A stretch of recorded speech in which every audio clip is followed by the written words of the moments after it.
एक छोटा सा उपाय अवश्य करिएगा। मान लो कि आपको लग रहा है कि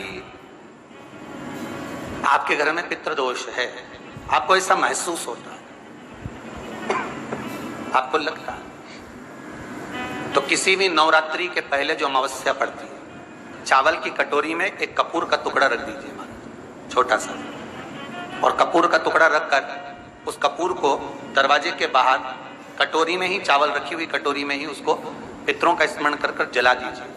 और जलाने के बाद उस चावल को कहीं भी किसी भी वृक्ष की छांव में पक्षियों के लिए डाल दीजिए। शिव महापुराण की कथा कहती है, अगर मान लो पितृ आपको कष्ट दे रहे हैं, पितृ आपको तकलीफ दे रहे हैं, कोई काम नहीं होने दे रहे हैं, या कहीं आपको ऐसा लगता है कि पितरों का दोष है, तो वो पितृदोष देवी, अब ये जो आप करेंगे ये कब कर रहे हैं? अमावस्या के दिन आप उसको रख रहे हैं। अमावस्या के दिन उसको रखकर रात भर आपने रखा कपूर के साथ में, सुबह एकम पड़ गई, नवरात्रि लग गई, उसी दिन उसको जलाकर आपने पटक दिया। अर्थात उससे देवी और पितृ इन दोनों का आशीर्वाद जो प्राप्त होता है, तो घर में से पितृदोष समाप्त होकर लक्ष्मी की वृद्धि प्रारंभ हो जाती है। कार्य में सिद्धता। यहाँ पितृदोष होता है, काल सर्प दोष होता है, वास्तु दोष होता है, उनको ज्यादा कुछ नहीं करना होना। महाराज एक बेल का फल लीजिए। क्या लेना है? बेल का फल, बेलपत्री का जो फल होता है उसको ले लो, उसके अंदर का जो गुर्दा होता है, अंदर का जो भाग होता है, उसको निकाल लीजिए और उस बेल के फल में आटा सेक कर उसमें शक्कर मिलाकर उसको उसके अंदर भर लीजिए। अमावस्या के दिन सुबह 10 बजे से पहले उस बेल फल में, जिसमें तुमने पंजेरी भरी है, आटा सेक कर भरा है शक्कर के साथ में, उसको अपने घर में घुमाने के बाद में जिसको काल सर्प दोष बताया है, पितृदोष बताया है या वास्तु दोष का स्मरण बताया है, घर में सब दूर घुमाकर अपने परिवार का हाथ का स्पर्श कराकर पीपल के पेड़ के नीचे तक गड्ढा खोदकर उस बेलपत्र के उस फल को दाब दीजिए। महाराज केवल एक अमावस्या करना रहता है,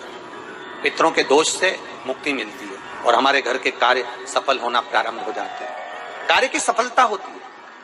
कार्य में सफलता प्राप्त होने लगती है।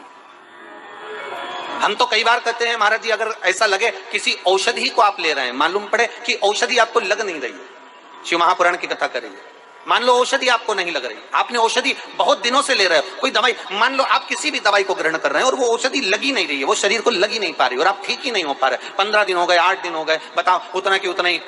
कैटरीना है, उतना ही उतना अपना भरा हुआ, वही की वही लीवर, वही की वही किडनी, वही की वही स्मरण, सभी कुछ वही वही है, उतने की उतना ही।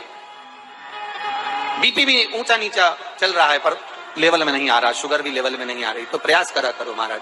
बेलपत्री के फल का जो गुर्दा है, अंदर का जो भाग है फल का, उसको पानी में गला लीजिए और प्रदोष की, प्रदोष कम से कम प्रदोष नहीं हो और बीमारी जरा दवाई लगी नहीं रही हो तो बिना प्रदोष के भी कर सकते हो, उसको पानी में गलाइए।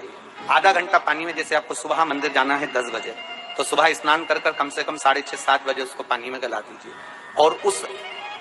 बेले के फल का गुर्दा सा गला हुआ पानी शिव जी को ले जाकर समर्पित कर दीजिए। महाराज उस पानी में से थोड़ा सा 1 चम्मच पानी शिव जी पे चढ़ा हुआ लेकर आ जाइए। उस पानी को जो बीमार व्यक्ति है उसको औषधि देने से पहले मात्र आधी चम्मच से भी आधा चम्मच उसको दे दीजिए। भगवान शंकर का श्री शिवाय नमस्तुभ्यम का जाप कर कर उस पानी को देने के बाद अगर आप औषधि देंगे तो ये पक्का है कि औषधि अपना कार्य करना प्रारंभ कर देगी और वो स्वस्थ होना प्रारंभ होगा, वो स्वस्थ हो औषधि